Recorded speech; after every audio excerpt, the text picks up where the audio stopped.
Tunnel 30 Golf Foxtrot Centennial Tower. Right turn on course approved, runway 10, clear for takeoff. Clear takeoff, 10, and then right turn on course approved, 30 Golf Foxtrot.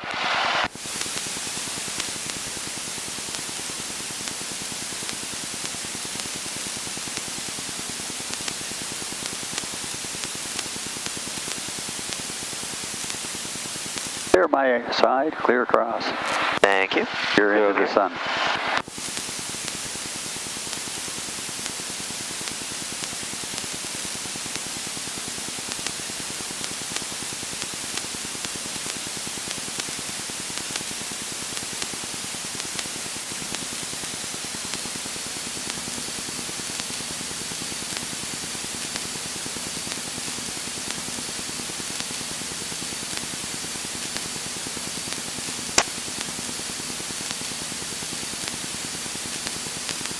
All set.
Denver Radio, Katana 380 Golf Foxtrot. Would like to open my VFR flight plan.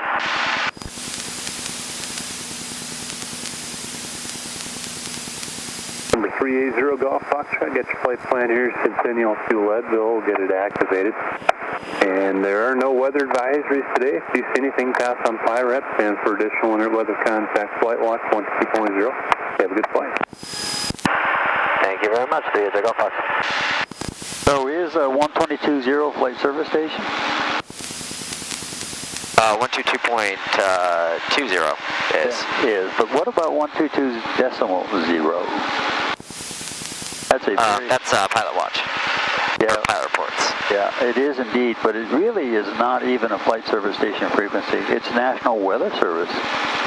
That's who you call when you want to find out what's going on with the weather. Right. 122.0. A lot of people get all the way through their flight training thinking that 122.0 is flight watch.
380 Golf Foxtrot. Would like to request flight following on our way to Leadville today.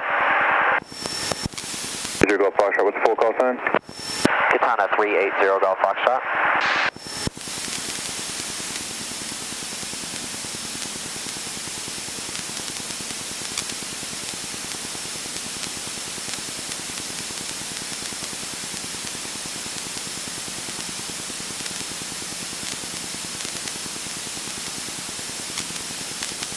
Roger, Golf Foxtrot, squawk 5157.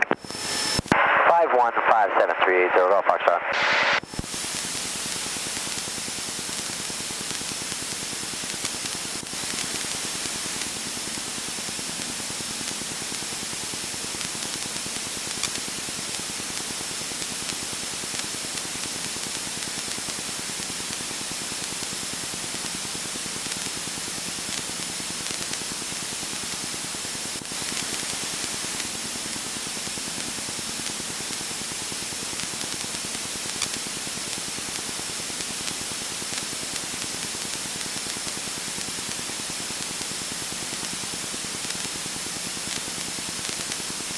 Hawker 527 Mike, Centennial Tower, fly runway heading, runway 17. November 3rd, Golf Foxtrot, radar contact 12 miles to the southwest of Centennial, maintain VFR.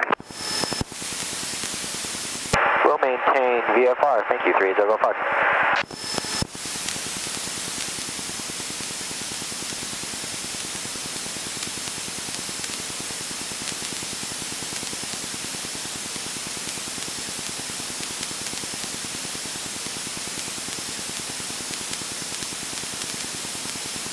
Skywest 5633, then approach runway 16 left heading 360 back to final approach course, then altimeter 3014.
See, here's the canyon that we're looking for right over here. We're looking for Bailey. Bailey is just the other side of a little nubbin of a rock at about 10 degrees to your right.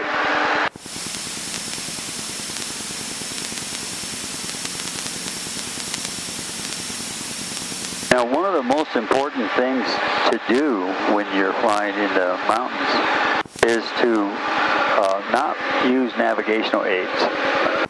The reason why, if you're above the mountains, fine. But if you're down within the mountains, remember VORs, for instance, are line of sight. 350 limit tango out of 7,300. And so if you're working off a VOR, Zero Golf Foxtrot, can you say that frequency one more time for me? 119.85 Zero Golf Fox. Over to 11985 Zero Golf Fox. but they don't often do that. Tango, don't press out of contact, climb and maintain, flight level 230. Denver Center, China 380 Golf Foxtrot with you at 10,500. 380 Golf Foxtrot, Denver Center, roger. The Leadville altimeter, I don't have that one. We'll go Denver 3013. 3013, thank you. 30 Golf Fox. Anyway, always be able to look out your window and know where you are. Okay, because the navigation may not be reliable in the area that you are. Right. Now, if some guy has a GPS, that takes away all of those worries. Yes. But you can't program everything into a GPS. So. Yeah. Well, and it's still very important to always know where you are when you're in the mountains. 5 Tango Sierra, roger. So, we're coming in here, and it looks like this might be Bailey just below us here. Yeah, just over the hump there, about another 4 miles.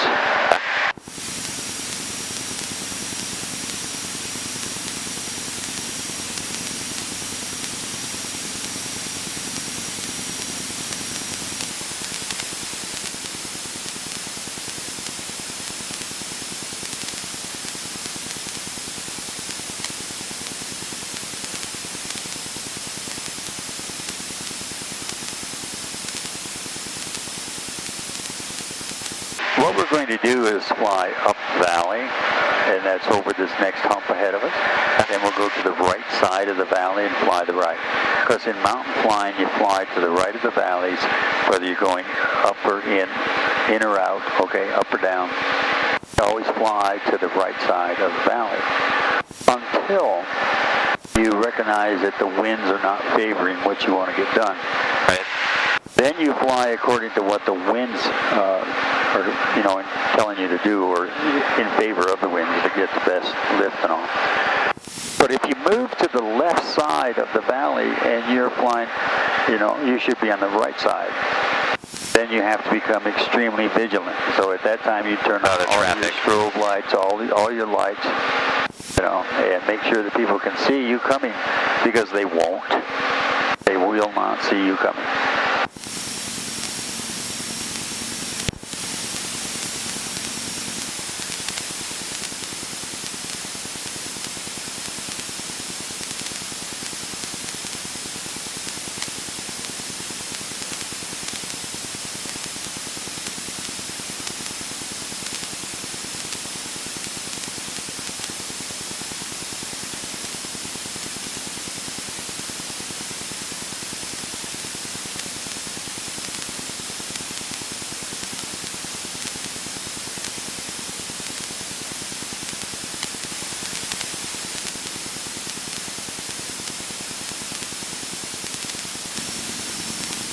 So a little bit more to the right, about 15 degrees to your right.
this is the 30 Golf Foxtrot, Denver. Denver Center 30 Golf Foxtrot, go ahead. 244 Mike Delta, Denver Center, cross Pittman at maintains level 200. He's going to tell you he's lost radar contact. 30 Golf Foxtrot is 10,500. It's going to be your final cruising altitude to Leadville. We'll be plus or minus 500 at that 30 Golf Foxtrot. 0 Golf Foxtrot, roger. My radio and radar coverage will start getting very poor in the next few miles at that altitude and area. Radar services are terminated. Block VFR. Frequency changes approved. You're welcome to monitor the frequency if you'd like.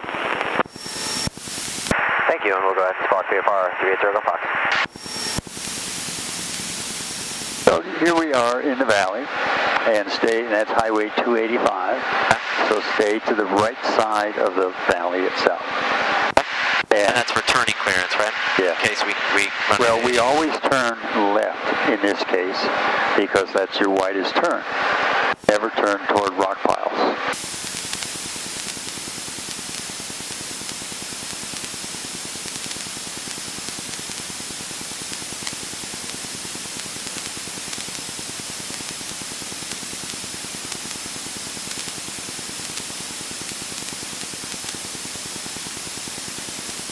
These are updrafts, I'm guessing we're getting because the wind's coming in from here. Yeah. Traffic not available.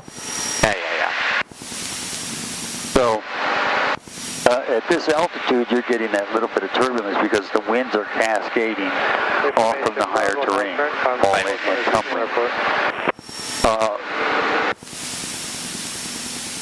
Wind works exactly like water flowing in a stream, precisely the same. So if you can envision a mass of water flowing curving around here, comes down, falls down over the high points, right? It's turbulent, Or 23 Foxtrot, and therefore could lead you to a rough ride. 23 Foxtrot. And then, if it gets too rough, you say, okay, I'm going to go to that side of the valley to get out of this turbulence. Aha. As soon as you do, now your turn, when you get over there, has to be to the right. Right. If you get into a downdraft. And secondly, you've got to look for other traffic that's coming at you over that side. Because in mountain flying, it's an unwritten rule.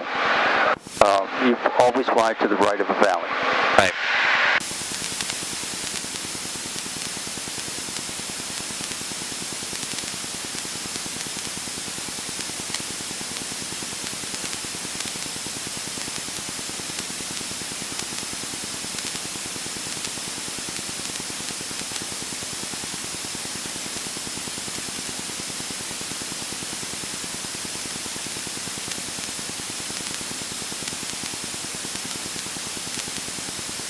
Number one, the winds act like water. That's why we never go into the mountains with winds higher than 25 knots. Right. And for our area, we have to look at the winds at 15,000 feet as opposed to 12, because most of our mountain peaks are 12,000. And the winds at 12,000 are all broken up. Nobody knows what they're really doing, okay? So you got to go above the peak to find out what it is. Keeping in mind that if the winds are forecast or reported to be at, say, 25 knots at 15,000 feet, once that wind drops over that mountain peak there, the Venturi effect takes right up. And they could be 3 to 4 times that velocity.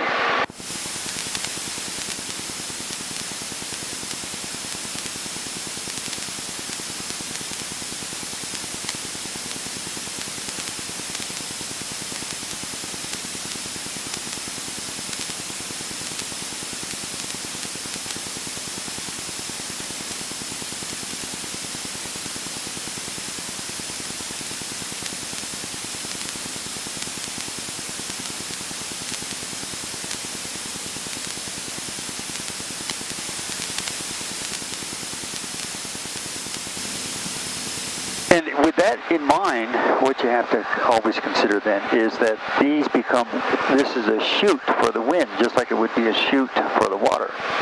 So any smaller side valley or side drainage for water, drainage for wind, the wind actually pinches down. And so if you look at this one over here, you can look right there at your 10 o'clock position about a half a mile and see that the wind could come over, go down, and cascade just like the trees come together down there. And so it looks like a funnel is what it begins to look like.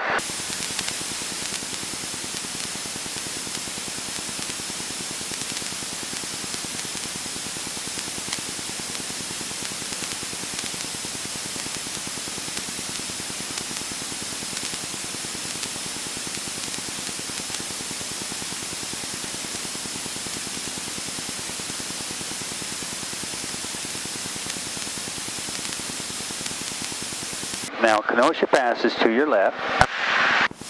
Gonna ask if we were gonna we don't on that saddle or go around here. Yeah, we'll just go right along this ridge line right here. Okay. Are we gonna stay inside of this? Yeah. Okay.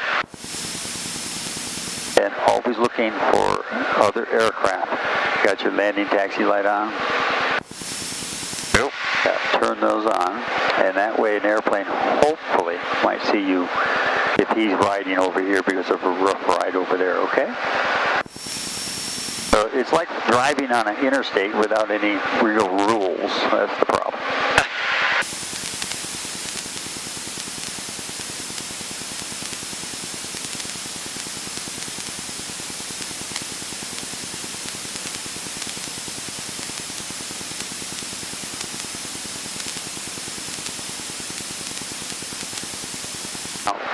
That wind is coming right down this drainage. This is a drainage right here.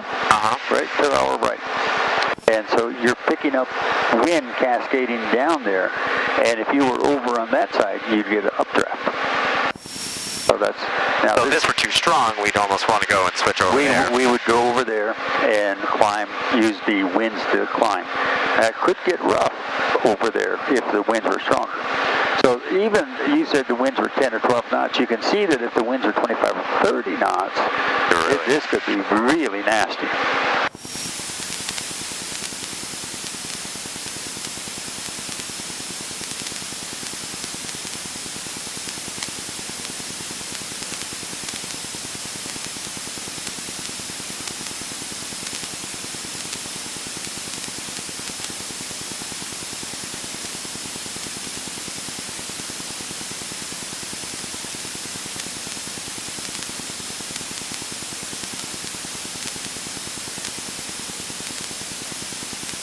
Where would you land right now?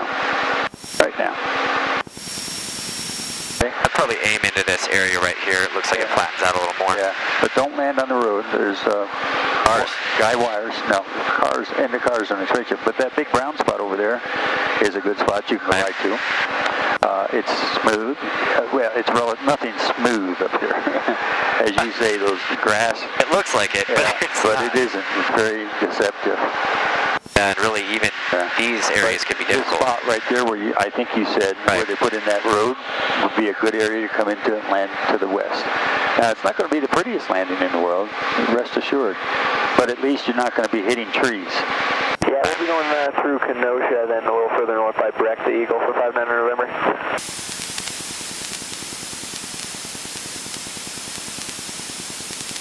Now, left turn, follow the highway.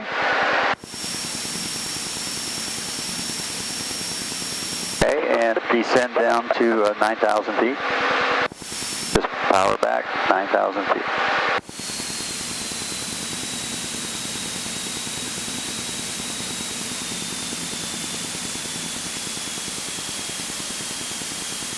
Okay, now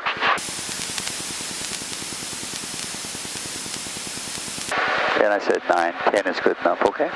Okay. We don't want to plow dirt.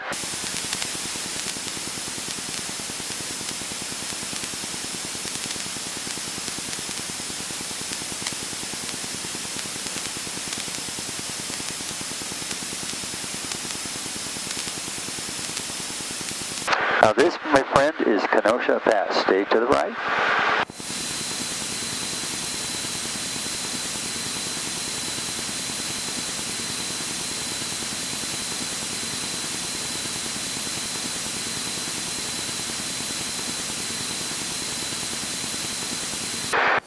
right turn, lay it in hard.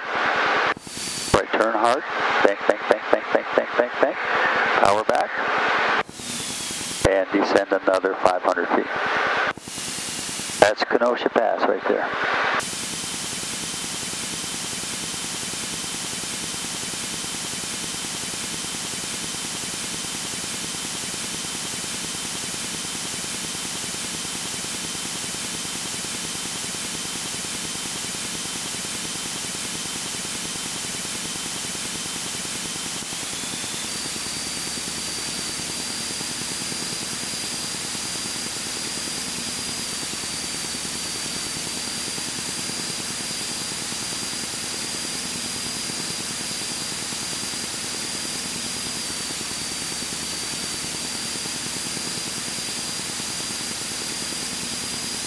Now when you're down this low, you want to be looking for guy wires, high tension power lines, things like that, okay?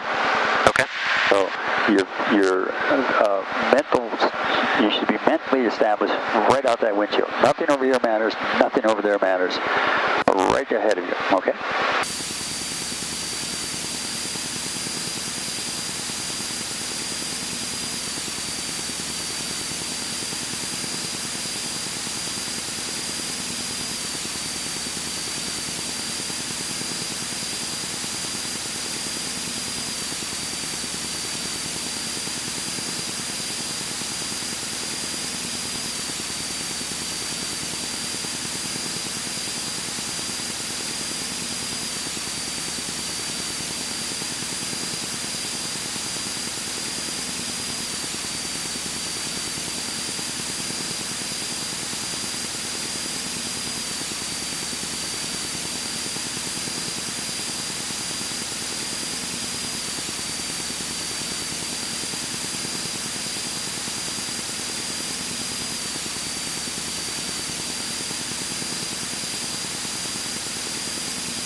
So these little hills here, Chris, if the winds are blowing from the northwest, would these little hills give you turbulence?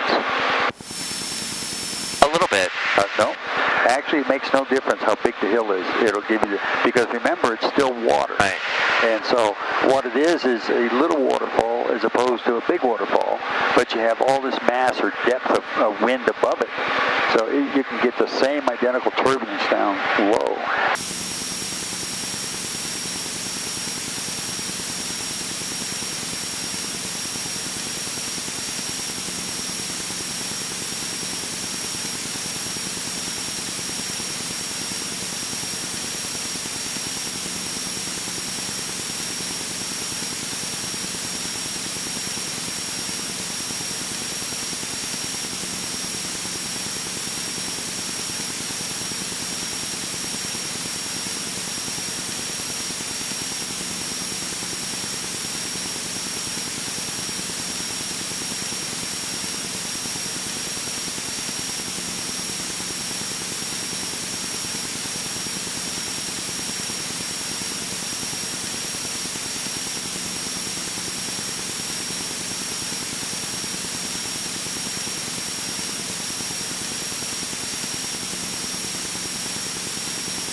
Now, why do we do that little exercise?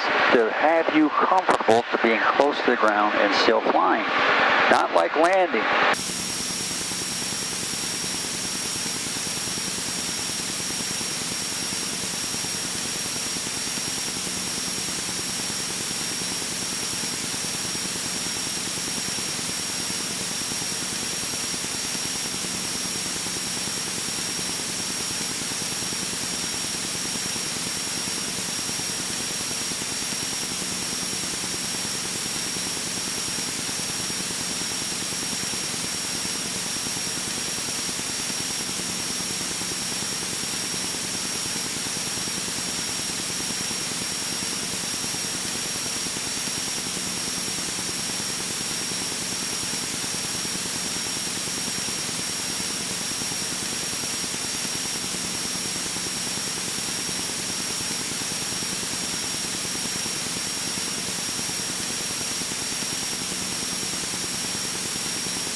You want me on this ridge or the upper ridge? The little lower ridge, right over top the smaller ridge, right over top of it.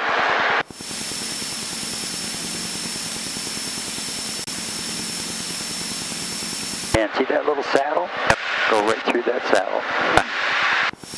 Now anticipate, winds are coming from your right, the northwest side. So you don't have to climb, but be ready to turn that way, okay? And always go through the center of the saddle at a 45-degree angle, and that's what you're doing. Excellent.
Now, if you're going to come out here and climb to 24,000 feet and fly out over the mountain, you don't need mountain training for that.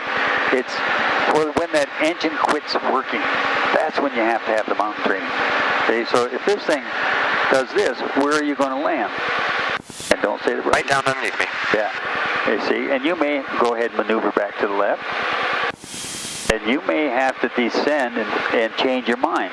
Can you make it now? That's the question. Can you make it? If not, then out of that hill, I'd have to go this way. That's exactly right. See, so you can have your engine back. So those are the thought processes that one must be going through at all times. And in reality, as we're flying through here, both of us should be looking for places to land. Okay?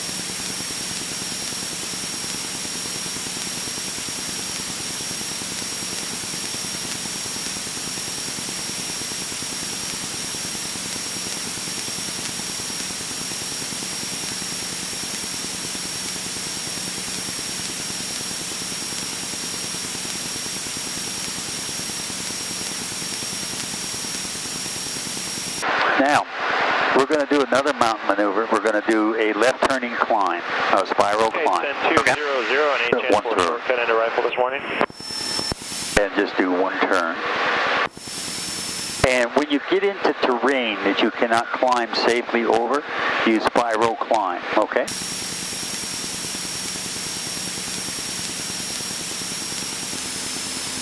That way, if there was a canyon wall over here, we'd be able to clear it and still get some lift. Many of these terrains that we are looking at here climb faster than what your airplane is capable of doing. So you come out free of the terrain and just do a spiral climb. And if there are winds, you look for updrafts and capture an updraft.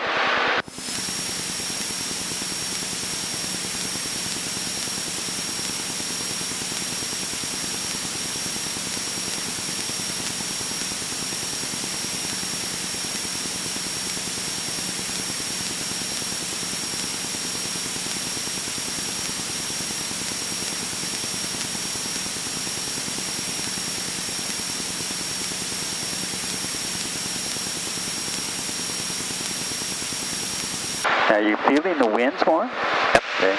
And that's coming, believe it or not, that's coming off those big peaks up there. And it's cascading down and rolling into here.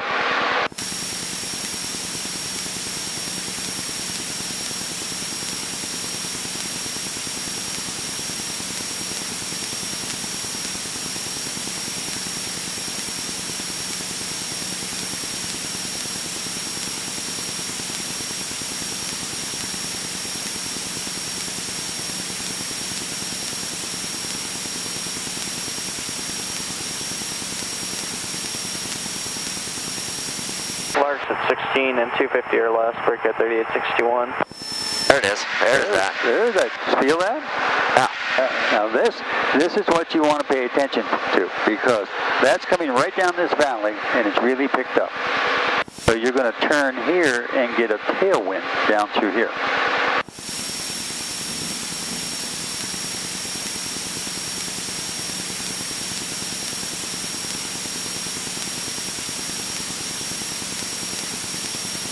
This is the Trout Creek Canyon, or Trout Creek Pass, right there where the shadow is off from that peak. Right. That is exactly the pass, and it turns pretty much 90 degrees after we get through there, okay? So now keep an eye on your VSI and your altitude, because what you want to know is, are you being forced to the ground, which you are, see? Aha, how about that? So now, what would you do in this situation? Climb. Exactly right.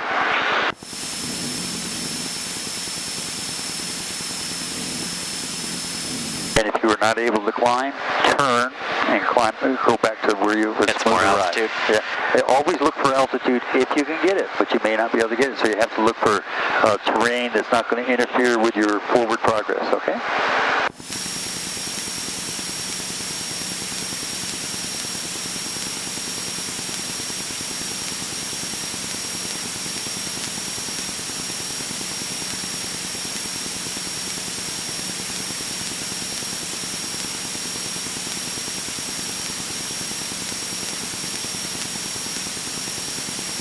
Turn the road, goes right down through here. Road disappears, see that? Yep. Am I going all the way around it? Yep. And you're going to start a descent here in a little bit. Buena Vista traffic, Katana 380 Golf Foxtrot, just over Trout Creek Pass at about 10,000 feet. Okay. Now initiate a descent, 250 feet a minute.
Buena Vista traffic, Katana 380 Golf Foxtrot, crossing midfield, entering left-hand traffic for 380 Golf Fox.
Okay, so your approaches are all done for the same airspeeds, even though this altitude here is 7,500 feet.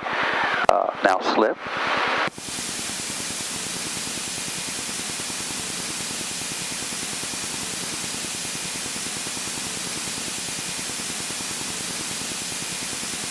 Excellent. Very good.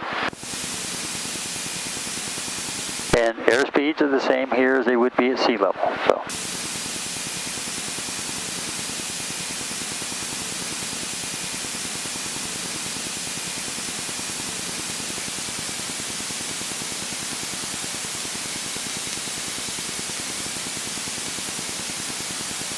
A little bit of left aileron and full power and flaps up to takeoff. Good job. Got just a little bit of wind at right up about 11 o'clock, about 4 or 5 knots.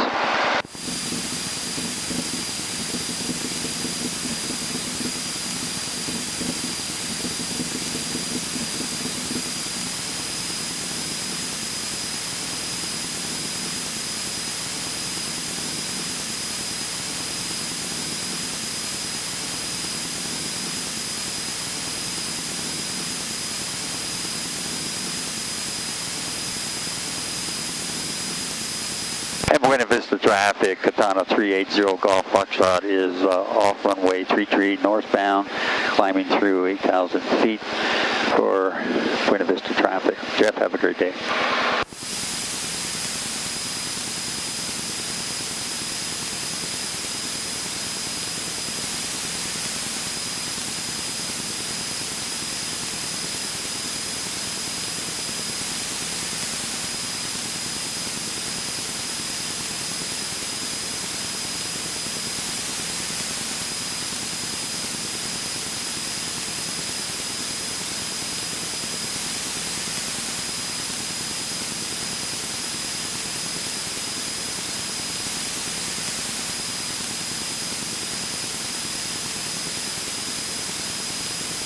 Once again, you're practicing the rules of flying in the mountain to fly to the right side of the canyons, okay? Even though this is a broad-based canyon, it's still better to practice the same as you would in a narrow-based canyon.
Now see that canyon up there ahead of you? How are you going to fly that? Up in here? Yeah, right ahead of us, 2 miles. We'll have to be to the right of it. You have to be to the right. Now, what are you thinking about that ridge that's more or less to the north? It's the block wall. What are you thinking? The sun shining on it. What are you thinking? Winds are out of the northwest. See those clouds up there? So it's going to have a lot of downdrafts. Yeah. So you have to be really thinking. So find places to land. Be looking for places to land in case you get into a downdraft that you can't get out of, okay? Yep. Looks like this would be a good place. There's another flat spot farm area over here. And I will let you climb to 9,500 now. Because this really gets tight. Okay. And in that turn, ahead of us about 1.5 miles, there is no place to land the airplane. None. Okay.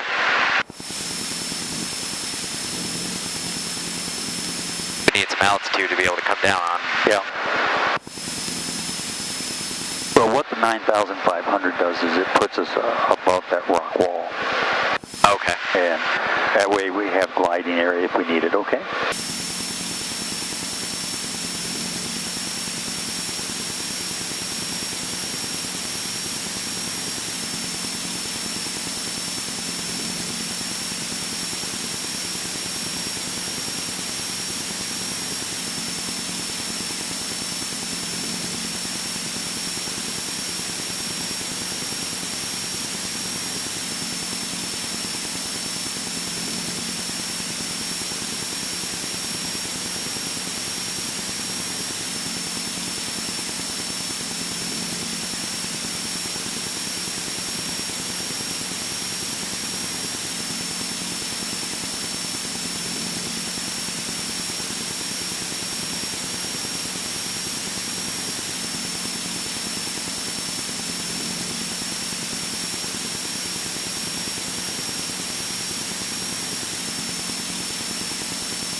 Now, we know the winds, at least above us, are coming out of the northwest from the big peaks. So here's what you have to do here. You come as close to this hill as you can. If you feel, then you brake left, go down and brake right following the road. You don't try to make a turn back over those trees, okay, unless you are at this altitude. So you're going to be descending all the time, so you're just going to have to brake and take whatever you can find to land down there.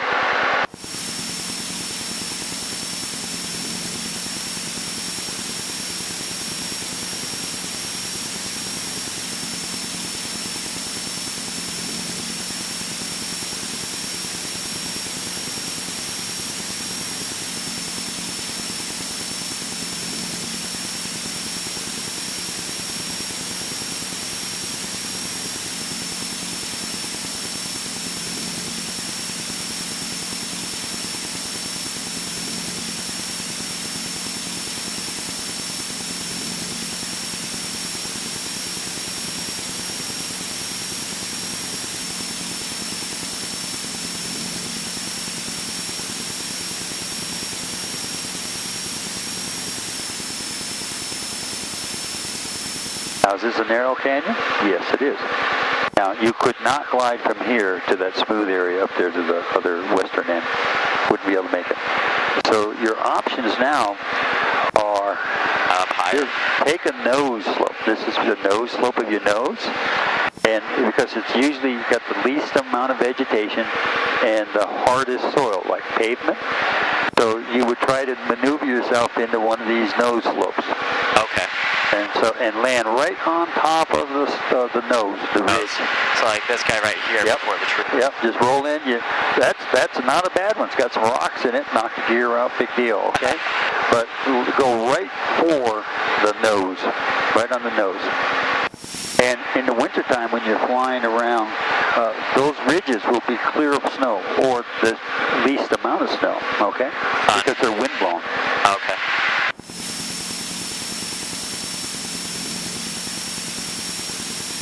But nose slopes are extremely important to recognize the value of those. Whether there's trees on both sides, usually they will be free of trees, not necessarily free of rocks, but free of trees. And you can take any of these, just rotate this thing in and land uphill. Always land uphill on a nose slope. And you can see them. They stand out once you know what you're looking for. They're easy to see.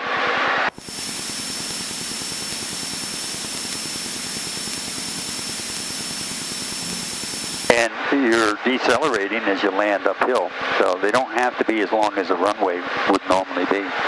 Of course, you take what you get. Right, and you're going to bounce a little bit. You can do soft field probably too. Oh yeah, always use soft short field. That's what you do. Anytime you land at non-paved airport, use soft and short field combined. That way you get it slowed down, and you got it as slow as you can at the time of touchdown, so minimizing the damage, okay?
Leadville traffic, Katana 30 Golf Foxtrot. Left traffic for 34, 30 Golf Foxtrot.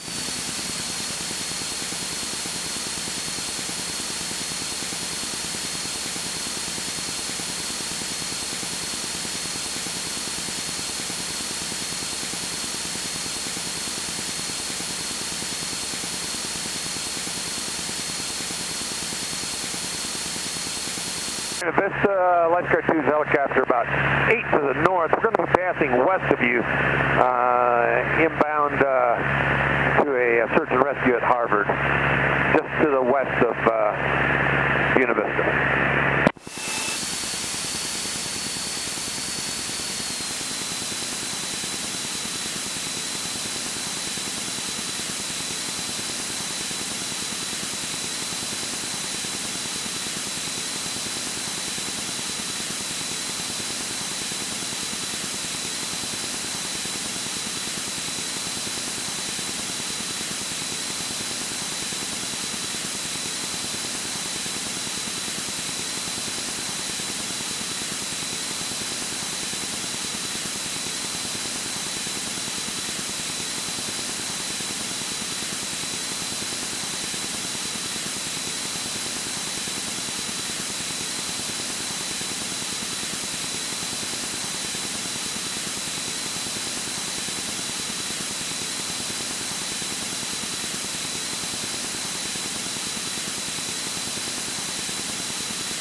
Leadville traffic, Blue Cub 3 to the north, turning left downwind, runway 34, Leadville.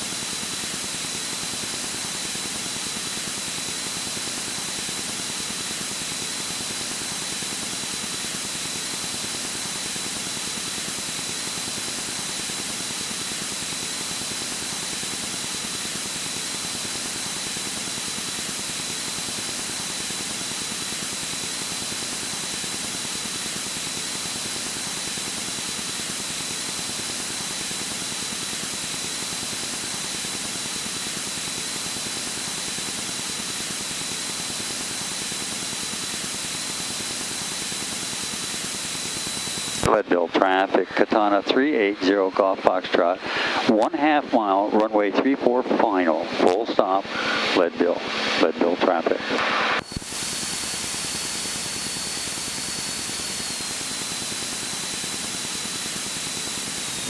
And we're going to go to the second exit way down there, okay? On the right side.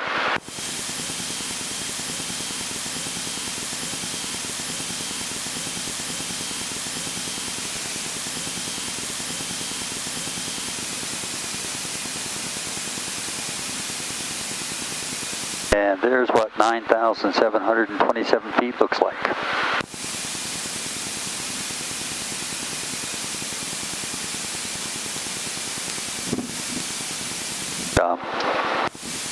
And we're going to keep going quite a way, about a mile. Leadville traffic, Katana 380 Golf Foxtrot is taxiing north on runway 34.